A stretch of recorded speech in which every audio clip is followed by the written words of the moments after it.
Bueno, muy buenas tardes. Como todas las semanas estamos aquí conectadas para presentarles información respecto a todo lo nuevo que está sucediendo en el real estate. Es así que para el día de hoy tenemos una invitada muy especial, nuestra abogada de migración, Natalia Gaviria, quien nos va a hablar de temas específicos referentes a la visa de inversión. Estoy aquí con Claudia Ángel, ambas somos asesoras inmobiliarias asesorando a extranjeros y a locales en todo lo que significa la inversión inmobiliaria. Natalia, ¿cómo estás? Bienvenida, Claudia. Hola, buenas tardes, muchas gracias, un gusto estar con ustedes acá. Hola Natalia, muchísimas gracias por estar con nosotras. Buenas tardes a todos los participantes que nos están acompañando en este webinar. Natalia, la idea que tenemos es obtener una visión clara del proceso, los tiempos, los requisitos y las opciones complementarias como la visa B2 o la L1, de manera que podamos como orientar mejor a quienes están evaluando invertir en este país. Te agradecemos muchísimo tu tiempo, Natalia, y sin esperar más, me encantaría que comencemos con unas preguntas que tenemos básicas para darle como un contexto ideal a este tipo de inversión. Claro que sí, muchas gracias a ustedes. Bueno, Natalia, gracias a ti por tu tiempo. Siempre un placer tenerte en nuestro canal. Yo te tengo la siguiente pregunta. ¿Qué podrías explicarnos brevemente en qué consiste la visa EB5 para nuestros inversionistas y cuál es el propósito dentro del sistema migratorio en los Estados Unidos? Claro que sí, mira Silvia, la visa EB5, el proceso EB5 es un proceso de visa de inmigrante o también como lo conocemos de Green Card, ¿ok? Esto quiere decir que otorga Green Card o residencia permanente a quienes apliquen a este tipo de proceso. Básicamente es una Green Card por inversión. O sabemos y ahora vamos a ver tal vez un poco que hay una visa de no inmigrante por inversión y hay una visa de inmigrante por inversión que es la EB5. El programa se creó por el gobierno para justamente fomentar esa inversión extranjera en proyectos americanos y fortalecer la economía americana. Actualmente vemos que hay muchos tipos de proyectos. Se puede hacer a través de una inversión directa, es decir, la persona invirtiendo el monto que requiere la ley, que ya vamos a ver cuánto es. Y hay otra forma que es a través de algo llamado Regional Center, centros regionales, que tienen diferentes tipos de proyectos inmobiliarios, en su gran mayoría inmobiliarios, pero hay otros que son de áreas rurales, de lugares que están en zonas de desempleo y que el gobierno quiere fomentar esa economía en esa comunidad. A diferencia de la visa E2, el proceso EB5 sí tiene un monto establecido. El gobierno exige que sean o 1.050.000 para inversión directa o proyectos que no están dentro de las zonas que se llaman como de áreas de desempleo o de $800.000 para esas zonas que están en áreas de desempleo o que el gobierno quiere fomentar la inversión allí en áreas rurales y demás. Excelente. Ok, sí, está súper chévere, Natalia. Te queremos preguntar en cuanto a los tiempos, ¿cuánto tarda normalmente el proceso desde que se presenta la solicitud hasta obtener la Green Card condicional y cuánto más hasta la permanente? Bueno, mira, ese proceso cambió hace unos años, digamos no hace mucho, hace poco relativamente, porque antes tocaba esperar que se terminara todo el proceso, es decir, que te aprobaran como tal la EB5 para solicitar la residencia. Desde hace unos 3 años, más o menos, 2, 3 años, cambió el proceso y permitieron hacer ajuste de estatus, es decir, solicitar la Green Card y tener los beneficios inmediatos de trabajo, de poder vivir en Estados Unidos de manera inmediata. O sea, haces la inversión, inmediatamente recibes beneficios. Ahora, ¿cuánto se demora? Ahora realmente están mucho más rápidas, hay muchos proyectos que el gobierno está impulsando, como les decía, porque le conviene a la economía americana. Entonces, por ejemplo, hay proyectos que son de áreas rurales donde el gobierno dice, ok, invierte en el área rural, no te dice con quién, pero en diferentes proyectos que califiquen como áreas rurales y te vamos a dar un expedite processing, lo llaman ellos. Que he visto últimamente, digamos la semana pasada tuvimos una aprobación en menos de un año de Green Card. O sea, Excelente. aprobaron Excelente. el 526E, que es la EB5 como tal, y la Green Card en menos de un año. Wow. Era un proyecto rural. Y también tuvimos otra aprobación, más o menos un año se demoró. Esta es una Green Card condicional. Después de esa Green Card condicional, que es por 2 años inicialmente, hay que remover esas condiciones. ¿Cómo se remueven? Demostrándole al gobierno que se cumplió con lo pactado a través de la solicitud, que es que contratar por lo menos 10 empleados, que se realizó la inversión, que se está llevando a cabo el plan de negocios establecido.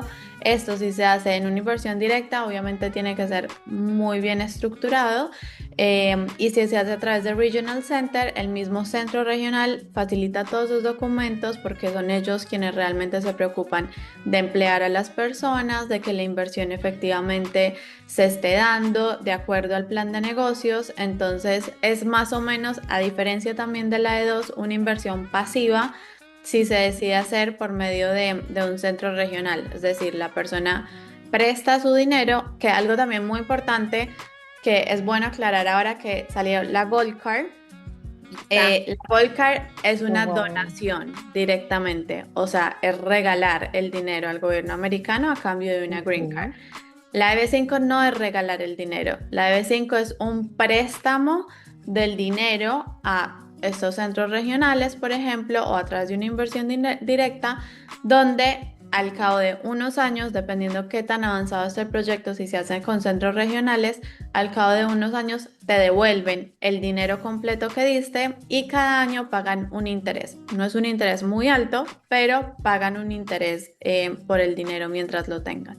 Ok. Y Yo te Natalia, pregunto, dentro de las preguntas que más hemos tenido de nuestros clientes, durante este periodo de residencia condicional, ¿el inversionista y su familia pueden vivir y trabajar libremente en cualquier parte de los Estados Unidos o hay alguna limitación geográfica o laboral? No, justamente como les decía, es un gran beneficio que tiene la EB5, es que si hace la inversión es una inversión pasiva, o sea que no tiene que estar la persona pendiente de ningún negocio ni de ningún trabajo en específico, pueden trabajar y vivir donde quieran en Estados Unidos. Y Excelente. obviamente van a tener que cumplir con los términos de la residencia, que es permanecer cierto tiempo en Estados Unidos, 181 días al menos cada año. perfecto. Y Natalia, respecto a los beneficiarios familiares, sabemos que la EB5 cuando aplica el principal también puede su familia ser residente, ¿verdad? ¿Hasta qué edad se consideran hijos dependientes? Hasta los 21 años son hijos dependientes y los esposos, siempre y cuando estén casados, todo el tiempo pueden aplicar como dependientes. Excelente, porque imagínate, o sea, aplica el principal y toda la familia recibe la residencia. Claro, justamente vemos que ahora están las Green Card en general muy lentas, o sea, por familia, por empleo, por todas las categorías, y la Absoluto. EB5 es una categoría que está lo que llamamos current, es decir, que está al día, o sea, que puedes aplicar a ajuste de estatus el mismo día. Entonces, Wow. muchas personas cuando ven que tienen hijos de 19, 20 años que ya no alcanzaron a incluirlos en otro tipo de proceso, lo que están haciendo es aplicar una EB5 y de una vez entran todo el grupo familiar completo. La verdad, Natalia, es una excelente visa y una forma ideal para hacerte residente y posteriormente ciudadano americano, y no solamente el principal, sino toda la familia. Y ahora te quiero preguntar respecto al origen de fondos, que creo que es una parte bien importante para que la EB5 sea aprobada, ¿verdad? ¿Qué tipo de documentación se debe presentar para demostrar que el dinero proviene de fuentes legítimas? Ok, para la EB5, como tú dices, Silvia, es muy importante, también para la E2, que es la visa de inversionista, pero la EB5 va mucho más en detalle y mucho más atrás en tiempo para demostrar de dónde viene el dinero. Entonces, ¿qué hay que demostrar? La trazabilidad del dinero, igual que en una visa de inversionista, o sea, cómo se movió el dinero de la cuenta personal del inversionista a otra cuenta personal en Estados Unidos, por ejemplo, y de ahí a un Regional Center, por ejemplo, si se hace a través del Regional Center. Y el origen de fondos, hay diversas formas de hacerlo, ¿no? Pero tenemos que ver de dónde sale ese dinero. Entonces, digamos que esa es nuestra función como abogados, verificar Ujú. la trazabilidad del origen de fondos. Nosotros, digamos, para eso están quizás ustedes un poco más para ayudar con los proyectos como tal. Nuestra función es revisar que las personas tengan un origen de fondos y una trazabilidad perfecta, que es lo que va a mirar inmigración. ¿Hasta cuándo hacia atrás? Normalmente les decimos necesitamos 7 años de impuestos en los países para saber de dónde salió el dinero. Muchas personas, por ejemplo, venden un departamento en su país y entonces tienen el dinero, lo envían, o sea, como que esa parte es fácil, o muchos tienen compañías grandes, entonces son los dividendos de compañías o salarios que han venido ahorrando a lo largo de los años, todo estando reportado en sus países de origen y así se puede demostrar. También puede ser una donación.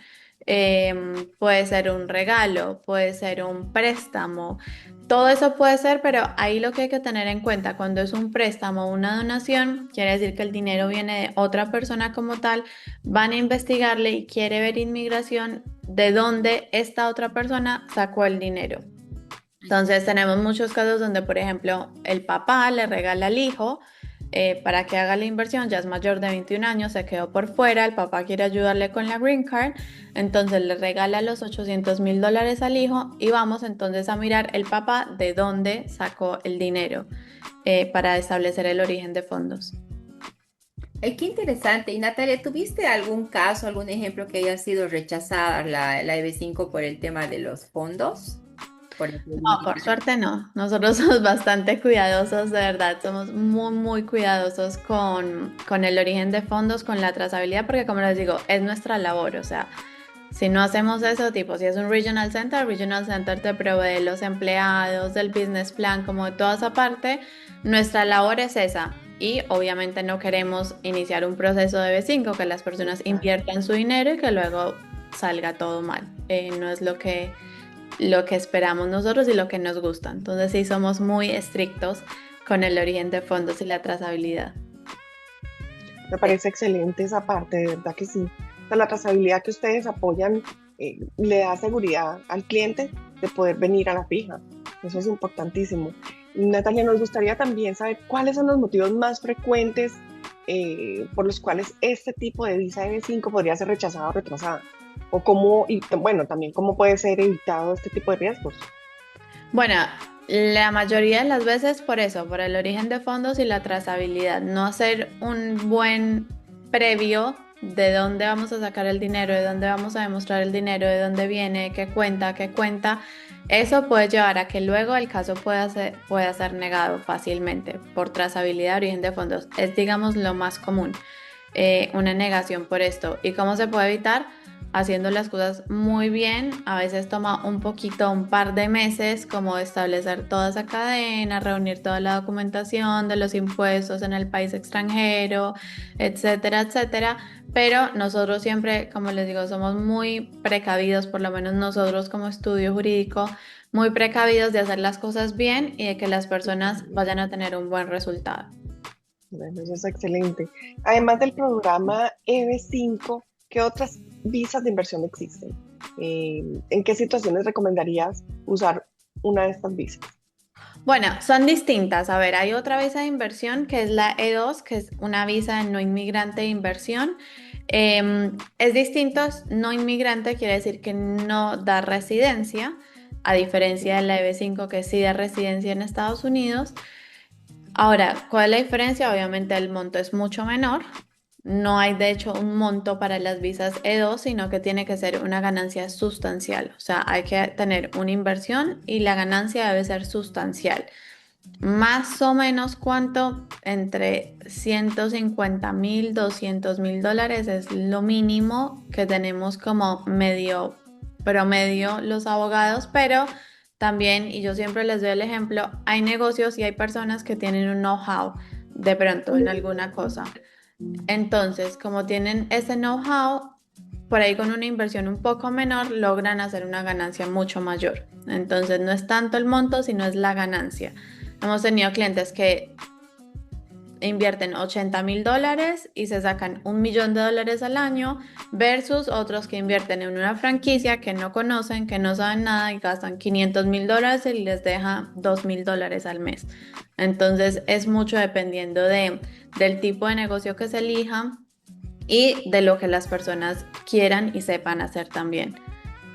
Claro que sí. Wow, Y al sí. respecto, Natalia, enganchando esa pregunta, ¿tú recomiendas la compra de una franquicia para la aplicación de la E2 o la o construcción de un negocio?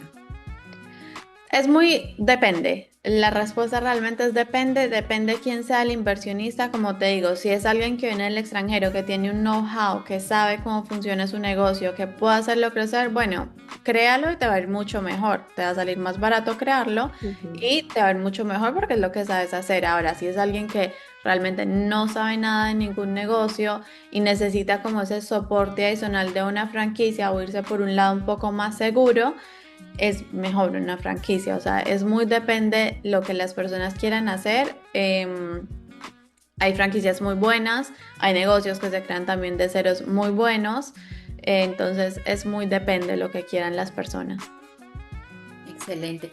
Y Natalia, dentro de lo que es el procedimiento de una EB5, de cualquiera de la E2 también puede ser, si un inversionista desearía ahora ya someterse a un proceso, ¿cuáles serían los pasos iniciales que debe realizar ya desde el país de origen? Ok, yo siempre recomiendo, y ahora estamos como en una campaña educativa, hacer la consulta con un contador y con un abogado antes de tomar la decisión de me voy a ir para Estados Unidos. O sea, como hacer una migración planeada, planificada. ¿Por qué? Porque los tiempos acá están largos en inmigración, porque por ahí son personas que se vienen de una sin tener una planificación migratoria y se dan cuenta que quizás no es tan fácil, que les va a tomar más tiempo del que tenían previsto. Entonces, la planificación desde los países de origen es muy importante. Obviamente, si ya están acá, pues les resolvemos también, ¿no? Pero lo ideal es que sea desde sus países de origen hacer ese contacto con contador, con abogado y a partir de eso hacer un plan de acción de, ok, ¿qué es lo que quiero? Entonces, listo, quiero una visa de dos. Vamos a contactar a las realtor, vamos a contactar a los brokers que me van a llevar a un negocio, voy a tener unos ya vistos, voy a hacer un viaje previo a mirar un negocio, voy a tener en cuenta que el dinero no es que me lo puede traer mi prima, mi tía, mi amigo en día $10,000 que nadie reporta, porque ese dinero no me va a servir, sino que lo hago todo planificado desde mi cuenta de banco en mi país de origen, abro una cuenta en Estados Unidos, la transfiero a esa cuenta, de ahí abro una compañía, la transfiero a la compañía, el gasto de la inversión se hace a través de esa compañía. Entonces, todos esos son pasos muy importantes que a veces se saltan muchas personas y terminan enredados porque toca devolver toda la inversión, el dinero por ahí ya lo invirtieron y no sirve porque no hay trazabilidad, no hay origen de fondos, no hay algo. Entonces, toda esa planificación previa me parece fundamental para el bienestar de las personas y para hacer una migración planeada y bien hecha. Eso de verdad que me encanta. Me fascina esa parte porque la trazabilidad en todo tipo de inversión es tan importante para que todo el proceso fluya sin traumas. Eso es algo sumamente importante. Les cuento, Silvia y Natalia, que tenemos varias preguntas, pero yo voy a hacerte esta última pregunta para que pasemos con los invitados que nos están haciendo tienen unas inquietudes y yo sé que tú nos vas a ayudar a resolverlas, pero antes, cuéntanos qué países son elegibles para esta EB5 y para los otros tipos de visa como la E2. Bueno, la buena noticia es que para la EB5 todos. Para la EB5 los países pueden aplicar en su gran mayoría sin problema. Por ejemplo, Bolivia, que es un país que, por ejemplo, no tiene acceso a E2 porque la E2 es por Tratado de Libre Comercio y no está como esa relación. Entonces no tiene acceso a E2, pero sí pueden hacer una EB5 sin problema. En Latinoamérica, lo que es, por ejemplo, Brasil, lo que es Uruguay, estos países no tienen visa E2, pero sí pueden acceder a una EB5. Ahora, también los países que tienen E2 pueden acceder a una EB5. Es mucho más amplio el rango de la EB5. En Latinoamérica, quienes tienen E2 tienen acceso Colombia, Argentina, Chile tiene, pero es a un año, entonces se torna un poquito compleja. Brasil no tiene, Uruguay no tiene, Bolivia no tiene. Venezuela no tiene, lógicamente. Entonces, hay muchos países que no pueden acceder a esta E2, les buscamos siempre otras formas, Silvia sabrá, tipo una L1, otras formas de migrar que medio pueda reemplazar la E2, pero la EB5 es mucho más amplia, tiene mucho más acceso a nivel mundial. Claro, claro que sí. Y Natalia, respecto a este tema de Bolivia específicamente, que no tenemos la E2, en caso de que un ciudadano boliviano tenga dos nacionalidades, de una que sí puede acceder a la E2, ¿se puede dar ese tema? De que por ese lado, Sí, 100%. 100%, si tienen doble nacionalidad, por ejemplo, son, no sé, bolivianos e italianos, entonces nos vamos con el pasaporte italiano a aplicar a la visa de inversionista. Ahora, en el caso de que no tengan otro tipo de pasaporte que no les permita hacer, como les decía, podemos mirar otra opción. También hay muchas visas que las personas no conocen, hay habilidades extraordinarias, hay intercambio de ejecutivos, o sea, hay un alfabeto entero con visas que está bueno que las personas consulten y de pronto ni saben ni califican alguna otra que les conviene. excelente información, toda la información que nos has proporcionado, Natalia. Bueno, tenemos la primera pregunta. Camila dice, ¿se puede usar un préstamo hipotecario como parte de la inversión? Sí, se puede utilizar, solamente que hay que soportarlo con bienes personales. Entonces, digamos, la hipoteca debe ser a un bien personal de Camila o de quien sea que vaya a ser el inversionista. Excelente. No, perfecto. Por acá tenemos a Adolfo que está preguntando, ¿puedo invertir en un proyecto inmobiliario o también en proyectos comerciales? Para la EB5, por lo general son proyectos inmobiliarios, también hay comerciales con estas agencias, con Regional Centers, pero para E2, que es la visa de inversionista de no inmigrante, sí debe ser en un proyecto a riesgo, o sea, las inmobiliarias, los bienes raíces, las propiedades, por ejemplo, los que dicen, vengo y compro un apartamento y saco una visa de inversionista, antes funcionaba. Desde hace un tiempo no funciona porque el gobierno no lo considera que es a riesgo y ellos quieren ver que la inversión esté a riesgo. Ok. Excelente. Alejandra también pregunta, ¿cuáles son los proyectos que son aprobados por la UCIS? Alejandra, yo te voy a responder. O sea, nosotros tenemos una carpeta de proyectos que son aprobados, entonces nos vamos a contactar contigo para poder explicarte personalmente cuáles son los que aplicarían. Bueno, yo creo que terminamos con Juan. Nos está preguntando, ¿debo permanecer en Estados Unidos durante el proceso para mantener la visa? Bueno, depende de qué visa estemos hablando. De la EB5, me dice que acá la EB5, sí. La EB5, ok. La respuesta es sí o no, depende qué quiera hacer. Si quiere hacer el ajuste de estatus, que como les digo es la posibilidad de hacer uso inmediato de los derechos de Green Card, de residente, sí, por lo menos hasta que no tenga permiso de viaje, debe permanecer en Estados Unidos. Ahora, la otra opción, porque también tenemos muchos clientes que nos dicen, mira, yo lo quiero hacer la inversión, quiero solicitar la Green Card, pero realmente no me puedo quedar encerrado en Estados Unidos. Entonces se hace el proceso consular, que es un poquito más lento, se demora un poquito más en tener los beneficios como tal de la Green Card, pero no les quita la posibilidad de salir y de viajar. Natalia, como Ok. siempre, un placer tenerte en nuestro canal. Y para todas las personas que se han contactado, que no les hemos podido terminar de responder las preguntas, estaremos respondiéndoles por el chat, prometido. Y Natalia, cualquier situación que se pueda presentar con alguno de nuestros inversionistas, pues estamos en contacto contigo para agendar una reunión personalizada con nosotras y con Natalia Gaviria, nuestra abogada de inmigración, para que podamos tocar los temas específicos referentes exactamente a cada inversionista y cuál es su perfil. Muchas gracias, Natalia, como siempre. Es un placer tenerte en nuestro canal. Muchas gracias, no, gracias a ustedes. Para mí es un gusto estar acá con ustedes. Bueno, y a todos los invitados que estuvieron presentes, muchísimas gracias por acompañarnos. No duden en contactarnos, tenemos un equipo completo para asesorarlos, guiarlos de forma segura en cada paso en esta inversión